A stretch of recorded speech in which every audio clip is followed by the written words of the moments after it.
নমস্কার বন্ধুরা, আজ আমি সজনের ডাঁটার ভাপা করে দেখাবো। রোজ সজনের ডাঁটা একই রকমভাবে পদ্ধতি না খেয়ে একবার এইভাবে রান্না করে খেয়ে দেখুন। এখানে আমি খুব কচি কচি ডাঁটাগুলো যেগুলো হয় নিয়ে নিয়েছি। আর এখানে আমার 3টে ডাঁটা আছে। আমার সংসারে লোক কম, তাই আমি অল্প করেই করেছি। তো এই ডাঁটাগুলো আমি এখন একটা টিফিন কৌটোর মধ্যে নিয়ে নিলাম। এর মধ্যে একটু নুন মাখিয়ে নিচ্ছি। আর এখানে সর্ষে, পোস্ত আর কাঁচা লঙ্কা আমি একসঙ্গে করে বেটে রেখেছিলাম, সেই বাটা মশলাটাও দিয়ে দিলাম। এর মধ্যে দিয়ে খুব ভালোভাবে প্রত্যেকটা ডাঁটার সঙ্গে খুব ভালোভাবে মাখিয়ে নিচ্ছি। আর এখানে দিয়ে দিলাম 2টো কাঁচা লঙ্কা চেরা। এতে যেহেতু কাঁচা লঙ্কা বাটা আছে আর এই কুল লঙ্কাগুলো খুবই ঝাল বুঝে আপনারা যেরকম খাবেন দেবেন। আর এখানে একটু সর্ষের তেল দিয়ে দিলাম কাঁচা, দিয়ে আমি এবার এটা ঢেকে দেবো। আমি এখানে হলুদ দিলাম না, আপনারা চাইলে হলুদ দিতে পারেন।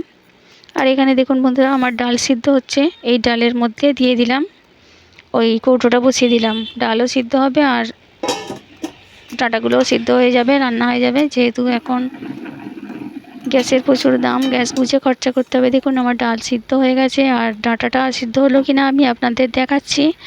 এখন বড্ড গরম, তো ডালটাও আমি ঢেলে নেব আর আপনাদের খুলে দেখাবো কীরকম হলো। তো দেখুন বন্ধুরা, কত সুন্দর দেখতে হয়েছে। আর এই রান্নাটা শুধু গরম ভাতে খুব ভালো লাগে খেতে, শুকনো ভাতে মেখে। আর বড্ড গরম, আমি হাতের সাহায্যে দেখাতে পাচ্ছি না, আমি একটা চামচের সাহায্যে আপনাদের দেখাই। পুরোপুরি এটা খুব ভালো মতো সিদ্ধ হয়ে গেছে, দেখছেন। তাহলে বন্ধুরা এইভাবে করে একবার বাড়িতে খেয়ে দেখবেন, কেমন লাগলো কমেন্ট করে জানাবেন। আর আমার চ্যানেলে রান্না ভালো লাগলে সাবস্ক্রাইব করে দিয়ে পাশে থাকবেন।